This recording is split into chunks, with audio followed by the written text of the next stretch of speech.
Alright, so welcome to this first video tutorial for Grasshopper. And this video I'm gonna explain a few basic aspects of how Grasshopper works and things that you could keep in mind, and a few tips that you can improve your workflow using Grasshopper. So one of the first things that I think is good to keep in mind is that in a few videos, if you look online and you go to YouTube and try to learn through more video tutorials around the web, you're gonna find some videos to have these icons, and some videos to have text, and some videos to have more things, like in here that I have the name of the component on top. There's a few little details that you can do to change these things. One important is the draw icons. This is the default that Grasshopper has, so it's just the text. But if you click that one, draw icons, it will show the icons in all the components, and it might be easier for you to find what the components are for, and also kind of relate everything that you put on the canvas, the Grasshopper canvas, with the toolbar, so you can follow a little bit better what you're trying to do. I have these names as well. You might be wondering and curious. It's just an extra component that is called, if I'm not wrong, bifocals. Actually, yeah, I can find it here. It's not by default in Grasshopper. You don't really need it. It's just for the sake of doing tutorials that the only thing that it does is to show the name of the components in there. But it does an extra plugin that you will have to download if you want to have it in there. Okay. Now, to start understanding a little bit more about Grasshopper, I would say it's important to think first of the basic parameters that you can use and what they mean. I have here some of the most used components, or you could say data or information that is used in Grasshopper. As architects, we're definitely going to use these ones. Some basic shapes or geometry is point, line, curve, surface, and B-rep. Important to keep in mind, line and curve, sometimes Grasshopper make a differentiation between those two. Recommendation is by default use curve all the time, and if at any point you see this icon in one of the components that you're using is asking you for that one, and you connect a curve and it's giving you an error, it might be just that. And something that you can do is simply take the curve, bring one of these line components that is here in the geometry tab. You can find all of those basic geometries in here, and that will convert the data that is inside the curve into a line. I'm not gonna go into the nitty-gritty of why is that, how is Grasshopper understanding that. Here's something that you can keep in mind. Then we have in the area of coordinates, a plane and a vector. We can have next numbers and text, and good to differentiate as well. Number by default is anything that has decimal numbers, and an integer is an entire number without any decimal points.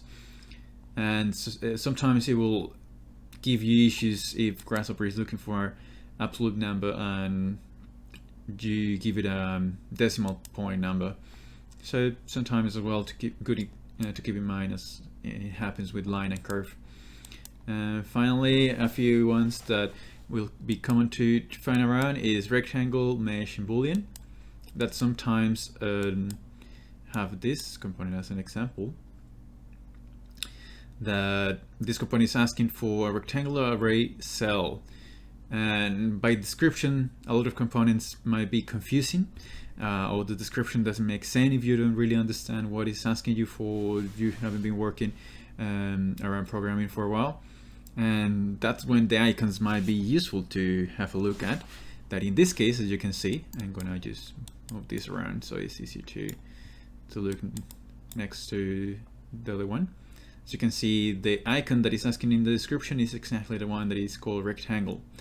And again, it's a little bit confusing and might not make much sense at the beginning, but try to match those icons where you're not sure what information you need to put in the input of the component.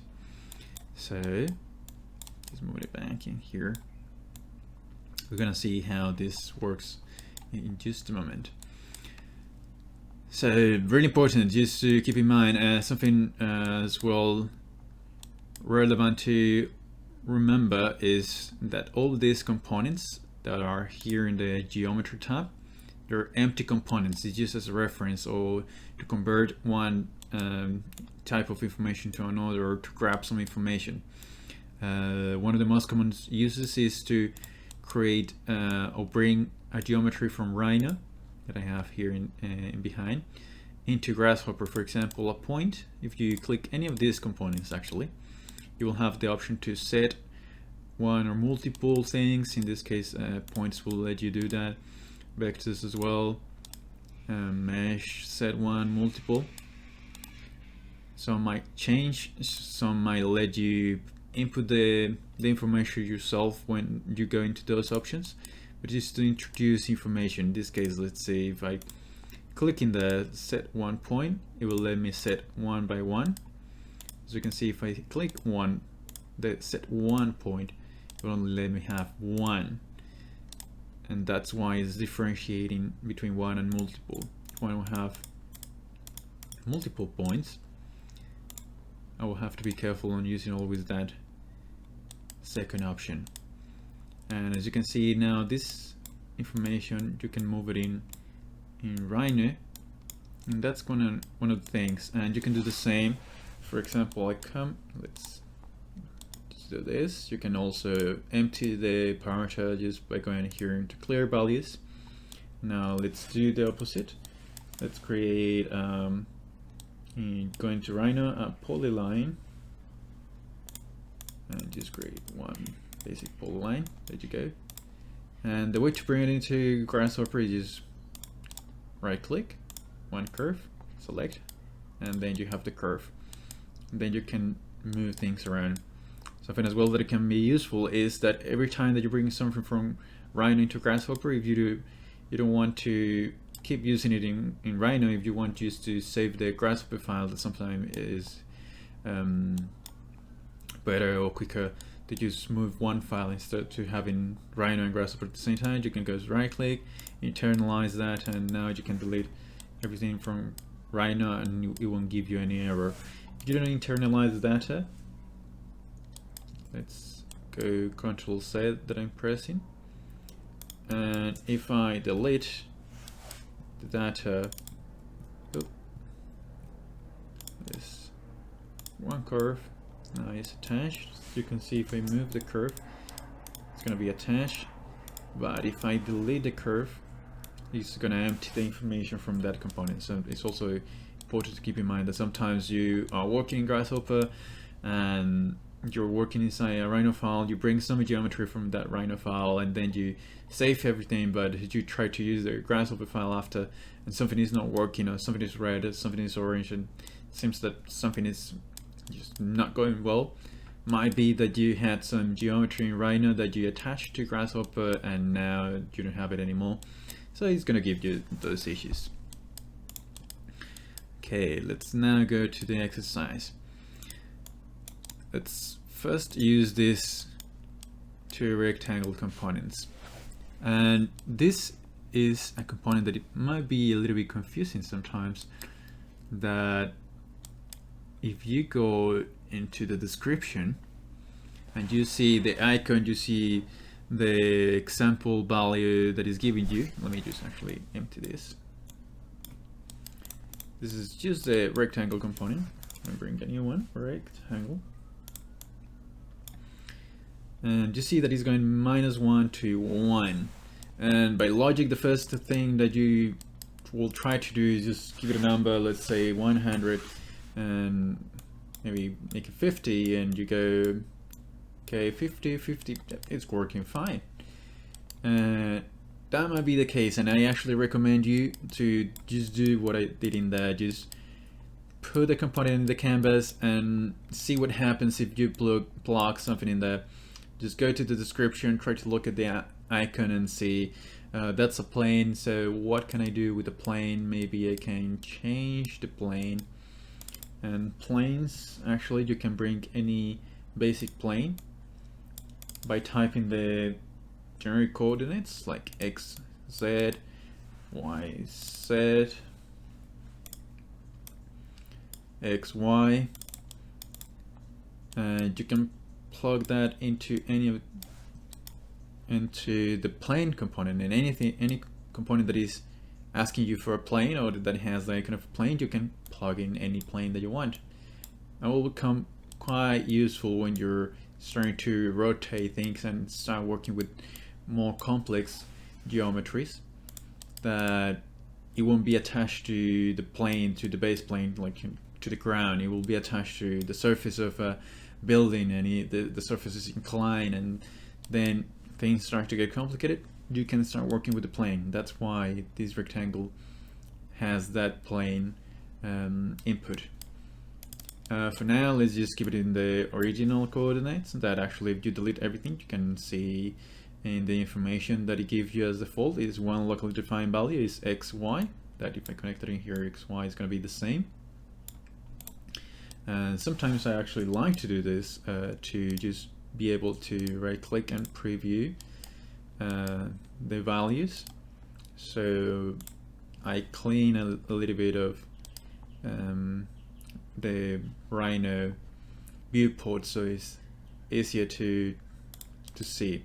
Something else that you can do sometimes is just to right click and extract parameter. That's what I like to do, and that way I can turn off that, and as you can see, when I turn it off, it's not in that anymore. It cleans up things a little bit. I like doing that. And now what happens then if I use the component that seems to be asking me for, which is that icon in there, that, let's see, this would be the process that I would recommend everybody to do. I see that icon is the line with two more lines intersecting that one, and just go up in here, trying to find it, and see if you can find it somewhere else. And sometimes it might be confusing.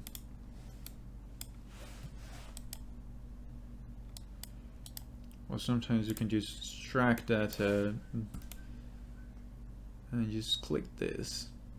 Lots of way to find your way around the software. And this one is actually quite useful. If you right click and extract the parameter, and then you press Ctrl Alt and click, hold the click, pressing all of those at the same time, and you go to what it's asking you for, and you can find the name of that component or the information that it's asking you for. And here it's asking for a domain.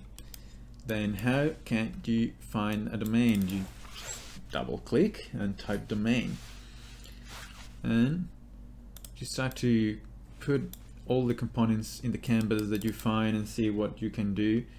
That if I type domain, it's actually a lot of them, and the one that we need is actually not the first that appears. It's actually right here at the top. The first that appear are the basic parameters, but again, this one, just keep in mind everything that it has the icon like this, that is black and white, is the empty parameter, the base parameter that you give information to. So if you try to use any of those, it won't work. Same if I type curve, it will give you that one. If I type line, it will give you that one, but none of those will work. They just completely empty for you to give them information. So anytime that you see one of those black and white components, keep in mind that's not going to give you any information.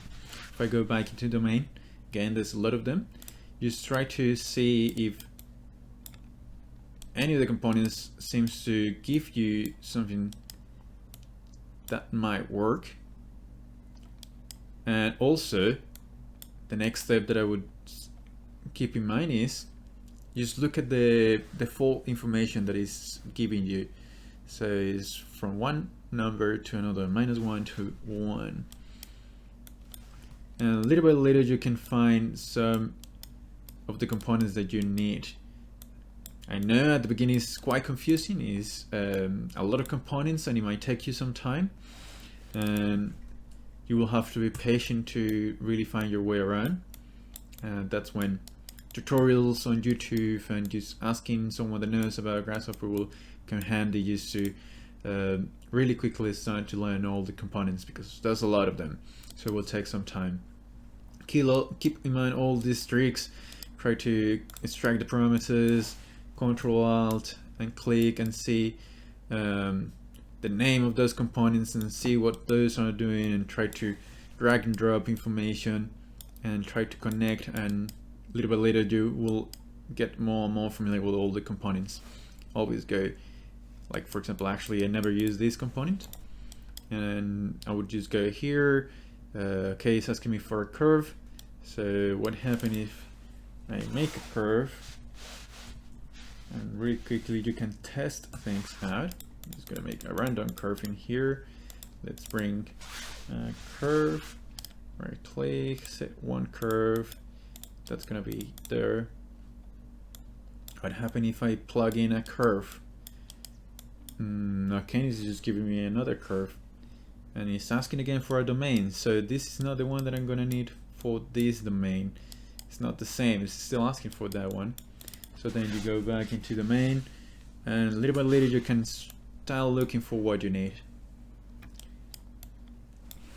That's just a little bit of advice for you to experiment with Grasshopper. I know it's a little bit scary or confusing to understand, but it's just trying it out and experiment with.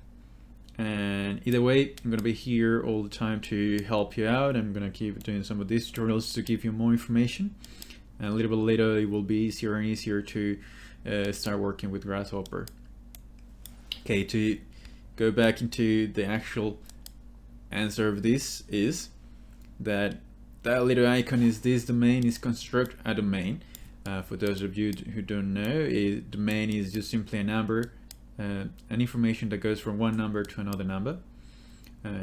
Call it a range of numbers, which might be confusing because you also have a range in here. But the range is actually you again for a domain. Domain can be quite important to remember because they come along quite often to Grasshopper. So in this case, what happens with rectangle? This rectangle component is actually taking into consideration the 0, 0, 0 point in the Cartesian planes of Rhino. So let me just turn everything off. That you can do that by, if you select something, like in this case I want to turn this rectangle off. You can right click in the center of the component and preview, or what I prefer to do is just select and right click anywhere in the canvas that is empty, and it gives you also the options. Is sometimes easier. And let's work with this component. I'm going to delete this one as well. Now, okay, as I said, I like to do this, extract the parameter and use empty so I can see the actual rectangle, which is this small one. Is using the default information that the component has, that is -1 to -1, -1 to 1, and -2 to 2. And the last one is radius. It's also asking for a number. In this case, it's 0. So radius is just the fillet at the corners. But let's focus in X and Y. Really straightforward. X and Y is just the directions and where the rectangle is going. And here, what -1 to 1 means is that it's taking this 0, 0, 0, it's going -1 and to 1. So making this X direction to be 2 units, so let's say 2 millimeters. And the same for Y is going to take -2 to 2. So from 0 is going to be 1, 2, and -1, -2, making it 4 units. And in Grasshopper is quite straightforward for this one. That is so common to use a rectangle that the software will take a number, even if it's asking you for a range, for a domain. And it's good to keep in mind that sometimes you can work Grasshopper or the components in Grasshopper in different ways. So there's always different ways, different possible ways in which you can use the components. So in this case, you could plug in 100, and what happens is, if you look to the data that is taken, is 0 to 100, and now in Y is 0 to 100. So again, taking from the Cartesian plane, 0, 0, and it's just counting 100 in one direction, 100 in the other direction. And I'm explaining all of this because something really important and really necessary to remember using Grasshopper is that you're playing with data. You're using data to create data. It's not about it's not much about geometry or surface, but the information that is creating those things in the viewport. In this case, we're using the Cartesian plane, the Cartesian coordinates, to create a rectangle. But more than a rectangle is that we're moving information from 0 to 100 and to 0 to 100. And it might sound a little bit too much and unnecessary. Just to create a rectangle, there's so much that goes into it. But the plus, as you might know, looking at parametric modeling, is that it gives you some flexibility to play around. In this case, if I'm doing something really complex, like this array of cubes, now because it's all about the numbers, I can start moving those. Let me just plug this. I'm going to show you how to do that in a moment. I can start editing that information, and everything is going to react more quickly, letting me experiment a lot more with what I'm creating. Where in Rhino and any 3D software that you're working, if you try to interact with the geometry, it will take you some extra time because you have to move and edit things directly. So it's pros and cons that you have in these systems. And again, you can go back. Something really good to keep in mind always is that you can go back into Rhino and do things and move it into Grasshopper. It doesn't have to be all Grasshopper all the time. You can move things around. So sometimes it's actually true that it's easier to make things in the more traditional 3D modeling process in Rhino than trying to figure out how to find a plane or something really strange that it will take a long time and it's not actually worth it.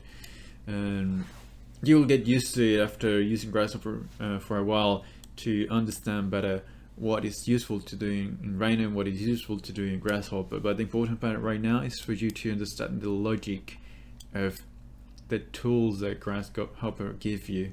And the main one is understanding that you're using data. You're using data to create information. And from that, I always like to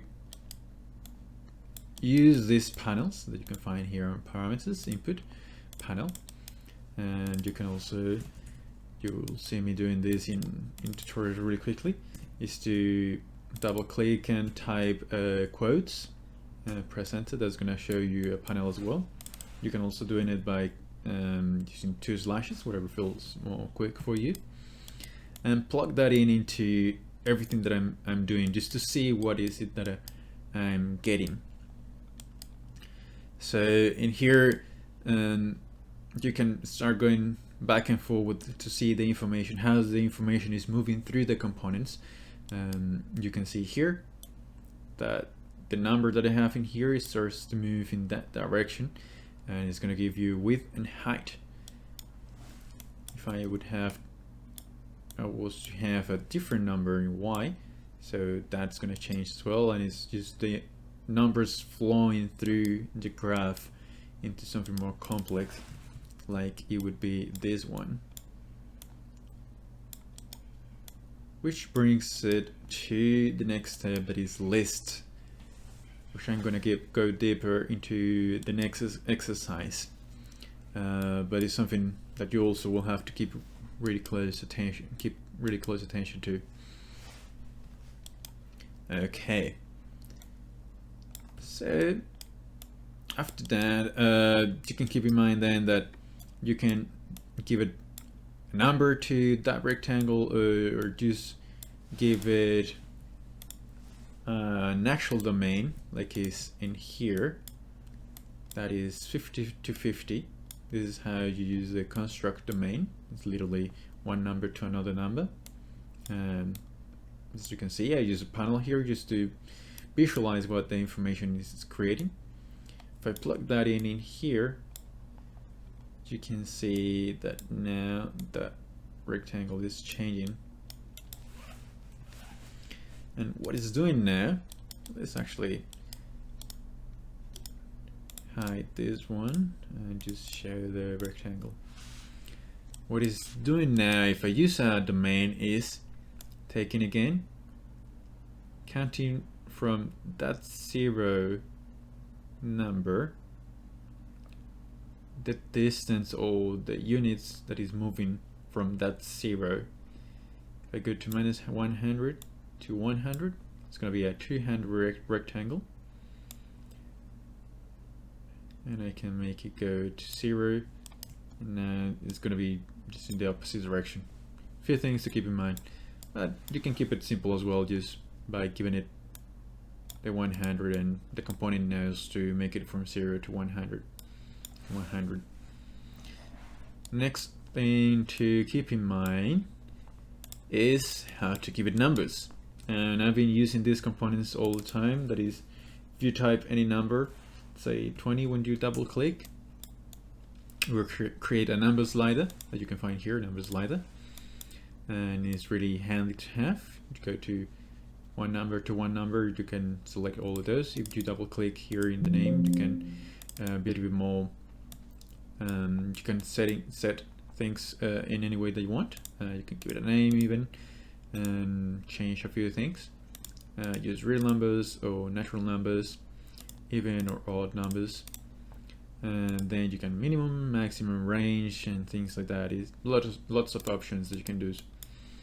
Something really nice that you can do, use a pro tip, is that if you type a number, let's say you want a slide that goes from 0 to 45, this is how you would create something like that. You just type the first number, then 2 points, and then the last number. And as you can see now, it's going from 0 to 45. And you can be a little more specific and do something like, I want it to go from 0, and I want it to give me 45, and I want it to be the maximum 180, and it will start from that 45. And last thing to keep in mind is that you can also use decimal points. So if I wanted to go to 100, but I wanted to keep 2 decimal points, just add those decimal points, and now you have those in there as well. So a few ways to use those number sliders. All right, and I would say number sliders is the best way to go, because in Grasshopper the idea is to be flexible and change and experiment with things all the time. But you also have the option to use panels to introduce data. And a few ways that you can do that, you can just using the quotes. Let's say that I want to make it a rectangle that is 50, and then you have 50, and you can plug that in and you'll get a rectangle that is 50 quite easily. But then you have to keep in mind that you have to slowly try to type each one of the numbers that you need. And that's when the slider is definitely better, to give you more interactivity. So flexibility to experiment with the numbers.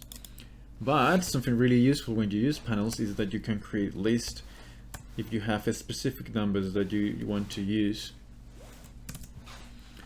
And just bear in mind that it will go red if you try to make a list and leave it like that. To actually interpret that information, you have to right click and multiple line data. A list has to have this index that you have in the left of everything. And as you can see, now I have 3 rectangles that is taking that information. You can visualize again what is it that is doing by putting a panel and just looking at how the data is flowing from one side to the other. So I have 29, 29, 29, because it's going the same one to X, the same one to Y. 18, X and Y, so 18 and 18, and 25, X and Y, 25 and 25. And using this list can be really handy to create multiple things. As you can see, it will take as well some time to get used to understanding how the components will create multiple things. But the basic idea is that a component will take each line of information and will try to process that and create something from that information. It's all about the information, the data, the numbers that you're given it. Okay, let's not use this one since we want to experiment a little bit more with this rectangle, X and Y. Now we have this X and Y basic rectangle. It is 100 by 100 millimeters. After that, what I did is to create a surface. I'm gonna turn that on, and then I extruded that surface, which is quite common in any 3D software. That's quite a straightforward process that everybody follows. And now, something to keep in mind is that if you use, let's turn this off and this off, the way that you copy things is by start dragging any component and press Alt, and it will give you the option to copy the components, and it will remain connected to everything that it has behind. So I just want to show that why I'm creating a surface is because if you try to extrude a rectangle, which is just curve, as you see highlighted in here, it will only extrude the extrude command into type extrude, which also there's always multiple ways to multiple components to do the same thing. Just going to use this basic extrude. It's asking me for a base, which as you can see the description is asking for a curve or a surface, and that's because it differentiates between the two to make it a solid or a hollow extrusion. As you can see in here, any curve, anything that is just line, it will make it empty, as you can see in here with this one. And if I make it from a surface, as you can see in here, let's turn this off. When you extrude the surface, is a full solid. So that's why I'm using a surface instead of plugging in directly the rectangle to the extrude. Now, just going back into what the extrude component is asking me for, is asking for a direction, a extrusion direction. And sometimes this is a little bit confusing because you will want to give it a number, let's say 200, and you go directly into plug it in, it gives you an error. That's why you have to go back and be really careful. Okay, what is it that is asking for? Look at the angle. Okay, that's an arrow. Let's drag the parameter and just Control Alt, click. Okay, it's that one, and that is a vector. What happens if I type a vector? Okay, there's a few ones, and you can go trying to find the one that says create. That's a good way to use to find out a component that is useful. So this one is create a vector between 2 points. Okay, it's asking for a lot of more information. It's asking me for points, but I don't have any points. So what can I do? And here it comes handy to remember geometry and what we talk about Cartesian planes, Cartesian coordinates. And remember how we created a plane that is x, y, and x, z, all this. Just keep in mind that a vector, all of these Cartesian planes, x, y, and z, those are vectors. A vector is just a line that has direction. And the Cartesian planes have by default direction. Z is up, x is right, and y is left in this case. As you can see in Rhino, you can see always here in the corner as well, x, y, and z. So what I did is I just type, you can type any of those, x, y, or z, and it will give you the option in here. And you can always try to relate to those icons in here. You see that same arrow, you can go x, y, or z. If you type y, unit y as well. And then you have to, you can plug in the number to that one. Let's see what happens now. If I type it in Z direction, okay, now it's shredding. What happens if I use X direction? Now it's moving that direction. It is not really useful. That direction also not really useful. But as you can see, it's just starting to go into those directions.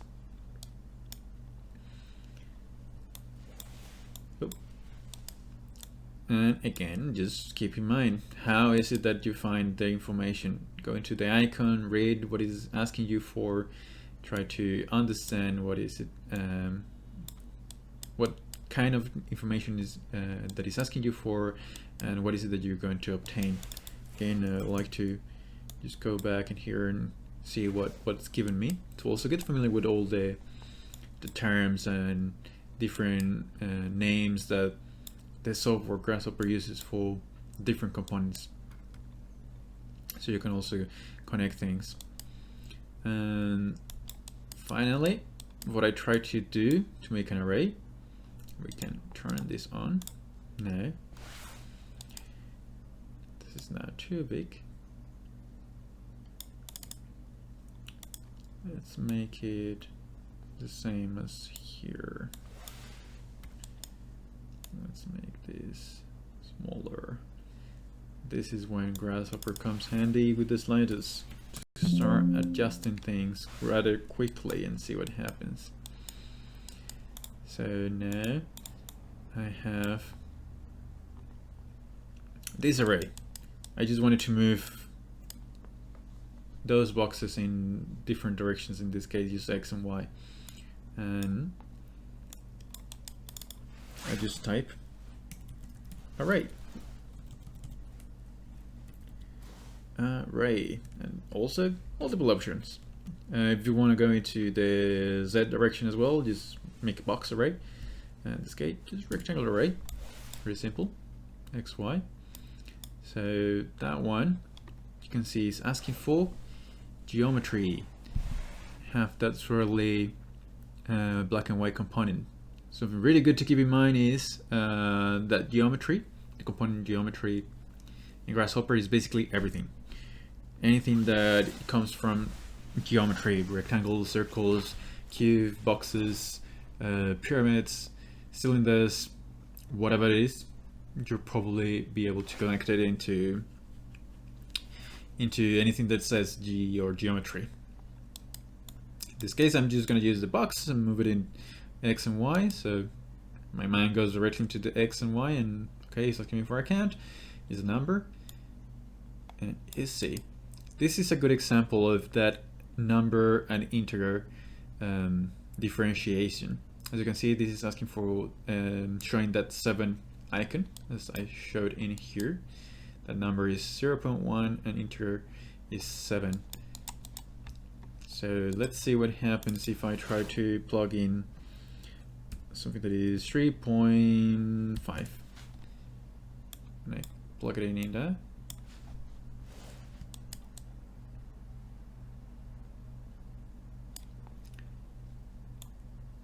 And as you can see, it's actually every time that I move, it won't take anything until it gets after a certain point. So 4.0123, it's actually not doing anything because it doesn't know what to do. Grasshopper normally rounds up after 0.5, as is usual in a lot of systems. But again, it won't happen. Nothing would happen until it gets to the next roundup number. So 0.6, 7, 8, and 9 won't do anything. As you can see, until it gets a 5.5.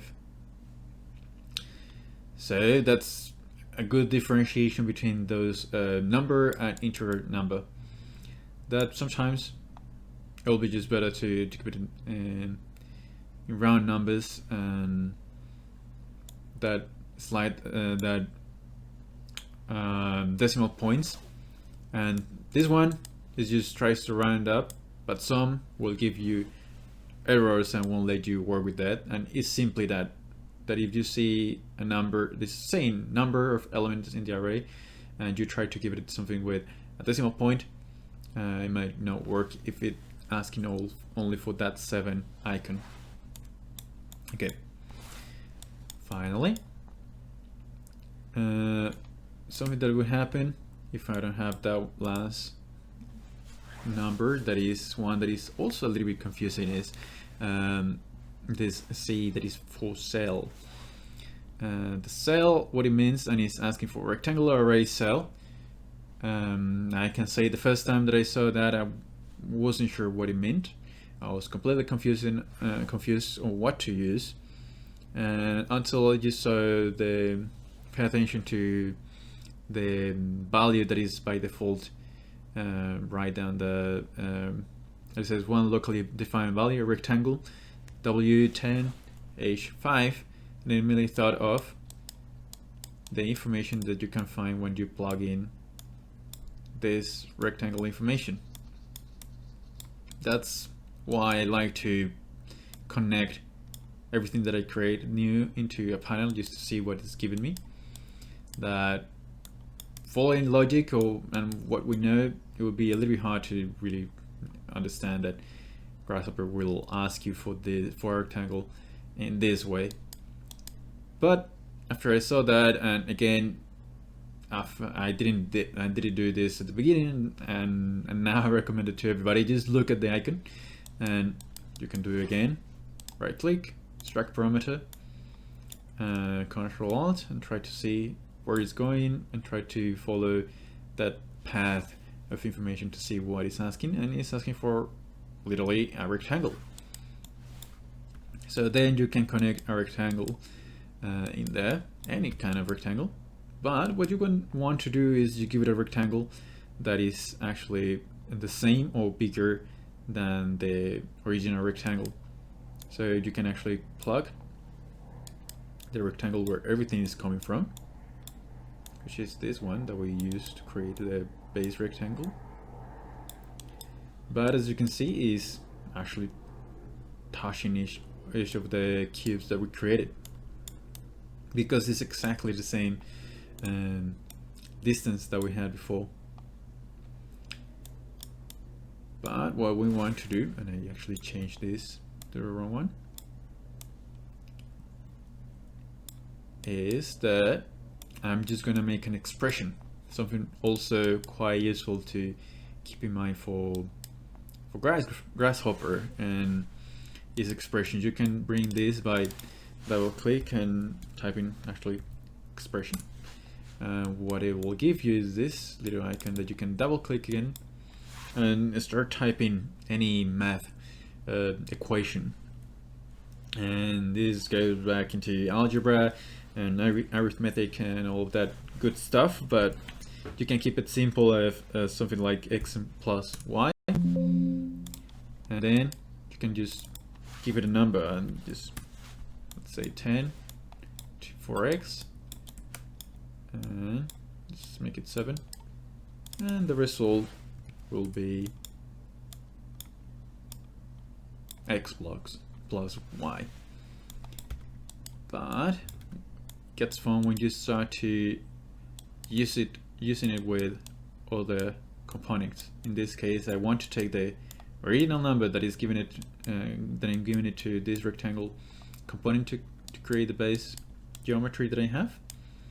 I'm plugging it into that one, and I'm saying take that which is going to be x and plus 50, and then I'm just creating a new rectangle, and I'm going to show you now that is 100. And if I plug in that rectangle into the array now, you can see how that one is reacting to that one. And the good and important thing to understand here is that now, because I'm changing this base parameter, all of these rectangles and cubes are connected to each other. So if the rectangle grows or goes smaller, it's always going to keep the same distance of 50 units, 50 millimeters plus. And you might be wondering what happened with y, that when you bring an expression, let's bring a new expression, you get x and y. And some components in Grasshopper, what it happens is that you can come close and far away, and you'll see those plus and minus, and you can actually add whatever number that you want and create really complex formulas in here. And what I did in here is just, because I only need x, I just reduce from xy to be only x to make it more clean, to make it cleaner. And that's pretty much it for this video. I know a lot to take, it might take some time to get used to, but try to do everything that I did in here. Just try to follow along and try to experiment with the components, try to extract parameters every time that you're not sure what it means, and see what they have by pressing again Ctrl Alt and click all at the same time, keeping click pressed, and little by little you'll find more and more information. Always remember as well to connect panels everywhere to see what is it that you're obtaining. In this case, it's quite straightforward, it's basic shapes, but sometimes you are manipulating data and a lot of numbers, and it's good to have that. And as well to just get familiar with the names of everything and all the components that you're using. Alright, I would say that's all for this video. I wish you all the best, and I hope that you have fun experimenting with Grasshopper. Until the next video.